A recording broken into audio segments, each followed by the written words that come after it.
இயேசு கிறிஸ்து நாமத்தில் இந்த காலை வேளையில் உங்கள் அனைவரையும் நான் வாழ்த்துக்கிறேன். எங்கள் ஜெபம் ஏன் கேட்கல?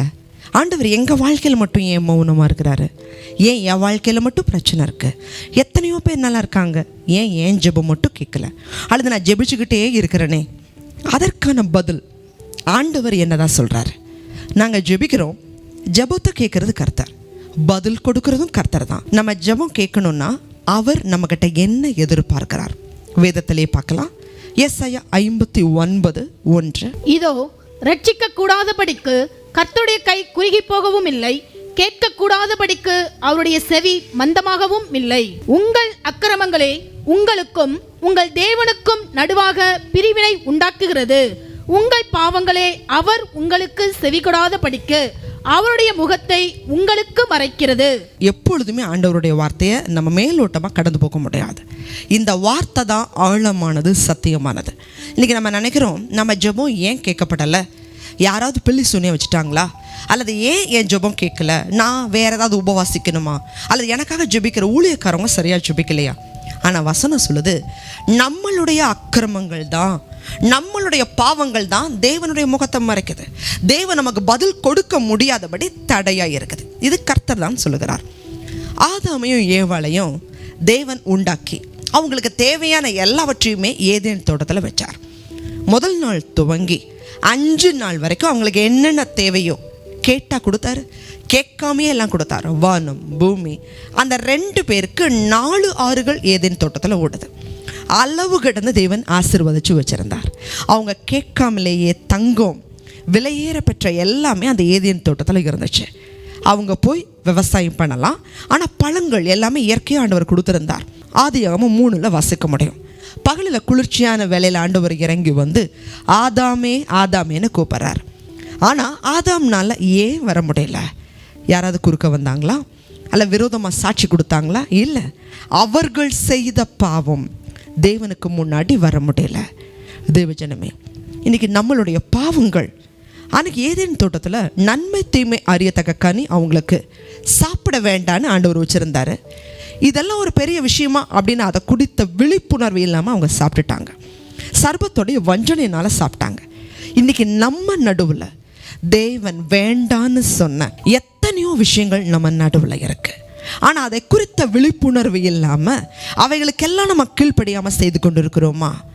இச்சைகள், கண்களினால் வருகிற இச்சை, அடுத்தவங்களை குறித்து புறம்பாக பேசக்கூடிய காரியங்களை நம்ம கேட்குறோமா? அடுத்தவங்களை பற்றி புறம்பான வார்த்தைகளை பேசுகிறோமா?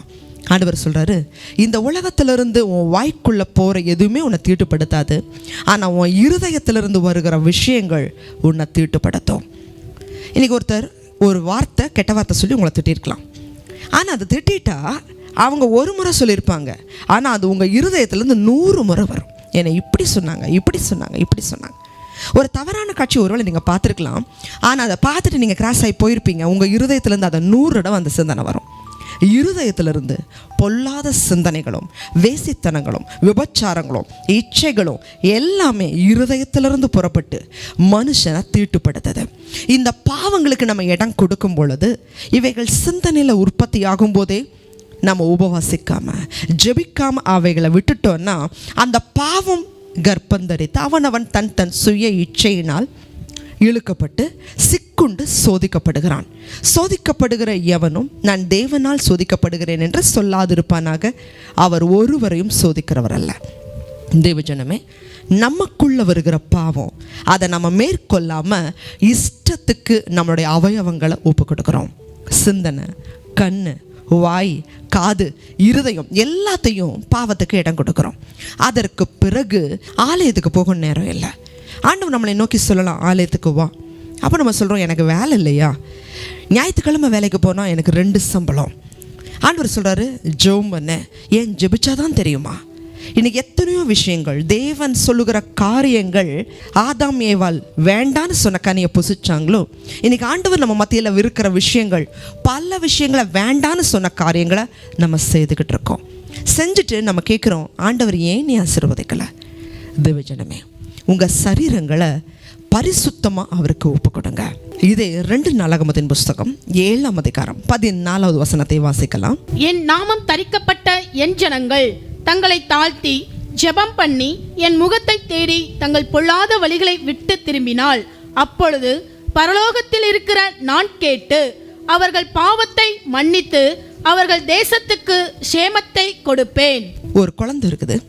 அந்த குழந்தை தன் தாயிட்ட உரிமையா கேட்கும். 10 குழந்தைங்க கேட்கலாம். ஆனால் அந்த 10 குழந்தைங்களுக்கும் கொடுக்கறதும் கொடுக்காதும் அந்த தாயுடைய உதாரத்துவத்தில் இருக்கு. ஆனால் அந்த தாயுடைய கடமை என்ன? அவங்க பெத்த பிள்ளைக்கு அவங்க கொடுத்துத்தான் ஆகணும். அது அவங்களுடைய தலையின் மேலே விழுந்த கடமை. அதை தான் ஆண்டவர் சொல்கிறாரு, என் நாமம் தரிக்கப்பட்ட என் ஜனங்கள். நம்ம ஜெபம் கேட்கப்படணும்னா முதல்ல நம்ம ஆண்டவருடைய பிள்ளைகளாக மாறணும். அப்போ அவர் கொடுத்து தான் ஆகிறோம். ஏன்னா அவருடைய பிள்ளைகள், அவருடைய ஜனங்கள் அவர்கிட்ட தான் கேட்க முடியும். அதுக்கான உத்தரவாதத்தை அவர் கொடுத்துருக்கிறார். நம்ம முதல்ல அவருடைய ஜனமாக மாறணும். அவருடைய ஜனமாக எப்படி மாறுறது? பாவங்களை அறிக்கை செய்யும் பொழுது, பாவங்களை விட்டுரும் பொழுது, ஆண்டவரை இயேசு கிறிஸ்துவ சொந்த ரட்சகராக ஏற்றுக்கொள்ளும் பொழுது, ஆண்டவருடைய வார்த்தைக்கு கீழ்ப்படியும் பொழுது ஆண்டவருடைய பிள்ளைகளாக மாறுறோம். 2வது தாழ்த்தணும். ஆண்டவருடைய சமூகத்தில் நம்ம தாழ்த்துகிறவர்களாக இருக்கும் பொழுது கிருபை வரும். இதை தாண்டி வேற சத்தியமே இல்லை. முதல் ஆண்டவருடைய ஜனமாக மாறுங்க. அடுத்தது தாழ்த்துங்க. தாழ்த்தி என் முகத்தை தேடி. இன்றைக்கி உலக மனுஷனுடைய முகத்தை நம்ம தேடுறோம். எங்களுக்கு ஒரு அரசாங்க வேலை வேணுங்க, நாங்கள் அந்த அதிகாரியை பார்த்தோம், இந்த அதிகாரியை பார்த்தோம். மனுஷருடைய முகத்தை தேடாதீங்க. இன்றைக்கி உலகத்தில் ஒரு ஆதாயம் வேணும்னா மனுஷர்களை, அதிகாரிகளை எனக்கு அவங்க ரெக்கமெண்டேஷன் பண்ணுவாங்க, இவங்க எனக்கு உதவி செய்வாங்க, என் பிள்ளையுடைய கல்யாணத்தை நடத்தி கொடுக்குறேன்னு அவர் வாக்கு கொடுத்துருக்கிறாரு. கண்டிப்பாக யார் உங்களுக்கு வாக்கு கொடுத்தாங்களோ அவங்க தான் செய்யாமல் போவாங்க. ஏன் முகத்தை தேடு. உனக்கு படிப்பு வேணுமா, வேலை வேணுமா, எதுவாக இருந்தாலும் ஆண்டவரோட சமூகத்தில் அவருடைய தயவை தவிர நம்ம எல்லாரையும் தேடுறோம். முதல்ல ஆண்டவர் சொல்ல, என் முகத்தை தேட, ஜெபம் பண்ண.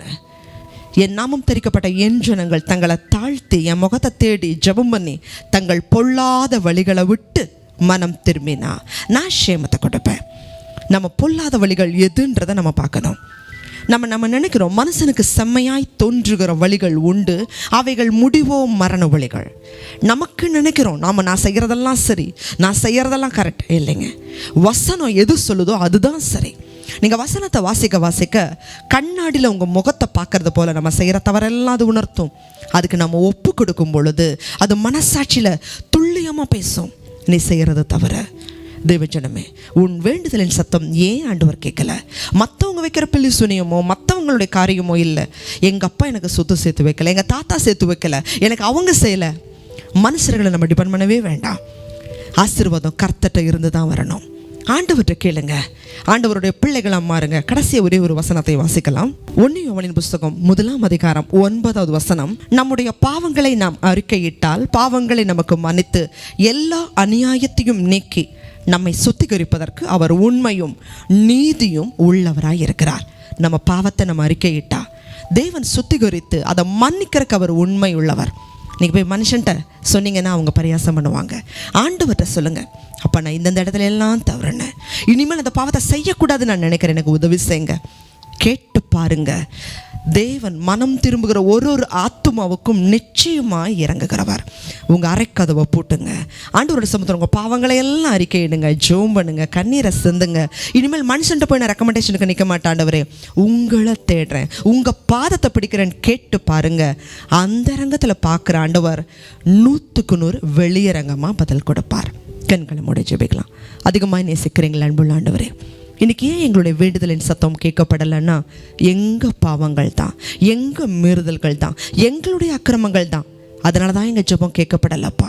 தகப்பனே, அவைகளை நாங்கள் அறிக்கை செய்யும் பொழுது, அதை விடும் பொழுது, உங்கள் பிள்ளையாக மாறும் பொழுது 100க்கு 100 எங்கள் தேவைகளை நாங்கள் நினைக்கிறதற்கும் வேண்டிக் கொள்கிறதுக்கும் அதிகமாய் செய்ய நீர் வல்லமை உள்ளவராக இருக்கிறீர். யாரெல்லாம் ஆண்டவரே எனக்கு ஒரு அற்புதம் செய்யுங்க, நான் உங்கள் பிள்ளையாக மாற விரும்புகிறேன்னு சொல்லி அப்பா உங்களை நோக்கி பார்க்குறாங்களோ, தகப்பனே, உங்களுடைய பிள்ளைகளுக்கு செய்யாமல் நீங்கள் வேறு யாருக்கு செய்ய போகிறீங்கப்பா? அவர்கள் எதிர்பார்த்திருக்கிற காரியத்தில் அவர்களை சந்தோஷத்தை ஆண்டவரை காணும்படி உதவி செய்யுங்க. அவங்க தேவைகள் எல்லாம் சந்திக்கப்படட்டும். ஆசீர்வாதங்க, நிறைவான ஆசீர்வாதத்தை சுதந்திரித்துக் கொள்ளட்டும். இயேசுவின் நாமத்தில் ஜெபிக்கிறோம் நல்ல பிதாவே, ஆமென். தேவஜனமே, உங்களுடைய ஆசீர்வாதம் ரட்சிப்பு கர்த்தர்ட்ட இருக்கு. அவரை பிடித்துக் கொள்ளுங்க. 100க்கு 100 உங்கள் தேவைகளை சந்திப்பார். ஆமென்.